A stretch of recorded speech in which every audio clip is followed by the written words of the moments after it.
The backrooms are composed of an endlessly repeating set of rooms and corridors. The objects and beings that inhabit them are vague memories of their real-life counterparts. A furniture store might be well organized, but in the backrooms, all organization disappears.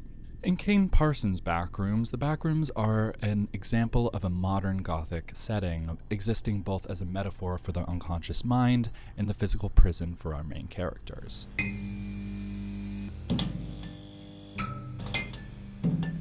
The film follows Clark, played by Chiwetel Ejiofor, a furniture store owner and recent divorcee, as he discovers the backrooms. He talks with Mary, his therapist, played by Renette Reinsve, telling her he's frustrated with his job, his wife, his emotional instability, and his economic situation. As a kid, Mary's mother never let her outside of the house. She barricaded furniture in front of doorways and covered all the windows, always telling Mary it's dangerous to go outside. After the divorce, Clark lives in his furniture store.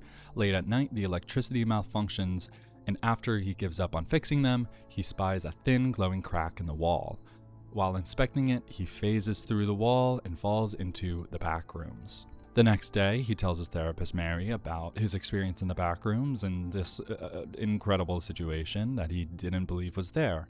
And Mary doesn't believe that it's there. She is very skeptical. Her facial expressions immediately trigger him. Clark gets help from his assistant manager and her videographer boyfriend to document deeper into the maze. Before this, the audience learns Clark left a message for Mary saying that he doesn't need to see her anymore.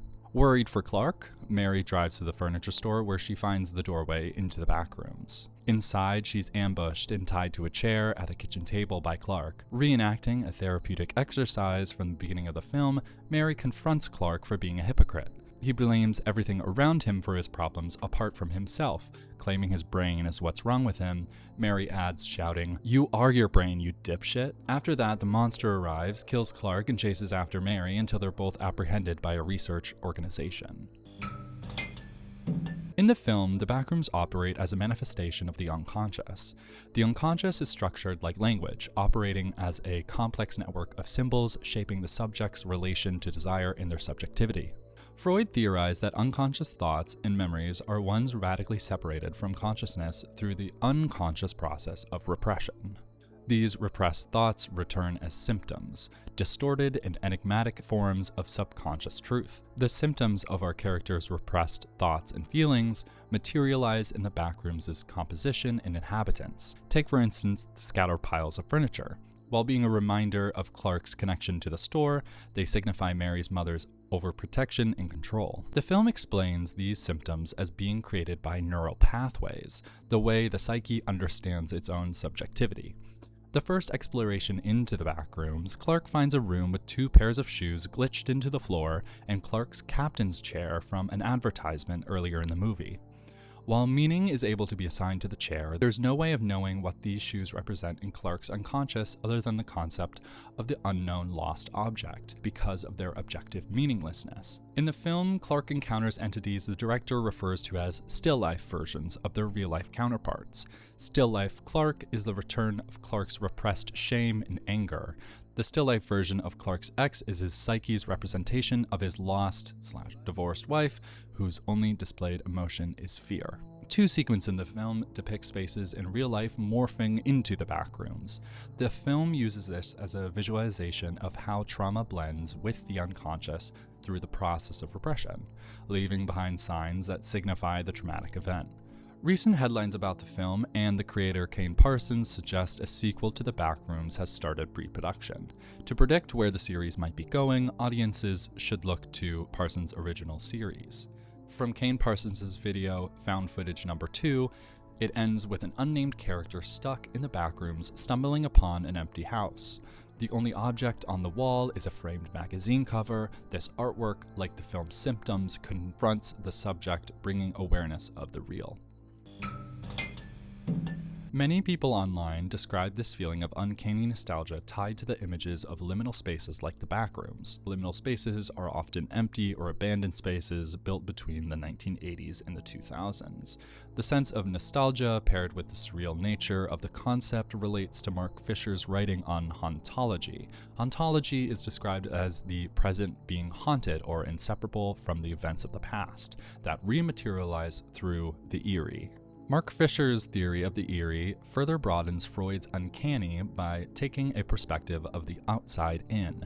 Freud's uncanny relies on the sense of unfamiliarity inside of the familiar, while the eerie deals with questions of existence and non-existence. Why is something here when there should be nothing, and vice versa.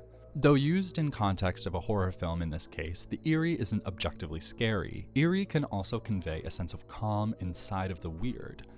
Liminal spaces are a perfect example of this: an empty parking lot, a silent neighborhood late at night, or the empty backroom to an aging furniture store. Backrooms takes the eerie and maximizes it to the level of the sublime. The sublime is the sense of grandeur, power, or scale that is beyond the sense of human comprehension. Examples like the view from a mountaintop convey visual scale greater than our own body, simultaneously instilling a sense of pleasurable awe and existential terror. In The Sublime, in Alchemy, Aesthetics, and Psychoanalysis, authors Jane Kahn and Thomas Mills write, Kant attributes the displeasure of viewing the sublime to one's awareness of the inadequacy of the reason to cope with the experience. At the same time, there is pleasure in the awareness of having escaped the confines of reason. We as human subjects fail to conceptualize how the sublime object was formed. Authors like H.P. Lovecraft use the sublime as a tool of horror, founding the Lovecraftian or the cosmic horror genre. The Backrooms are a modern form of cosmic horror and a perfect representation of the eerily sublime. They're presented as serene in their stillness, just endless rooms of random objects that intrude on reality for no apparent reason. That's what makes cosmic horror so effective, not just the scale of the unknowable object, but the unknown of why the unknowable object exists in the first place. In Gothic literature, the setting of the Gothic manor/castle were instrumental in conveying psychological terror. The setting itself in books like Rebecca and Dracula convey the isolation and claustrophobia reflective of their characters' psychological conflicts.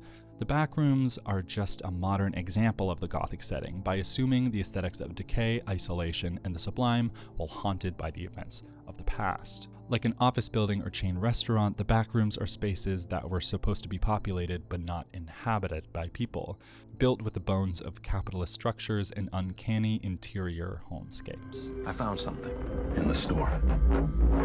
Okay. What did you find? That's what I'm trying to figure out.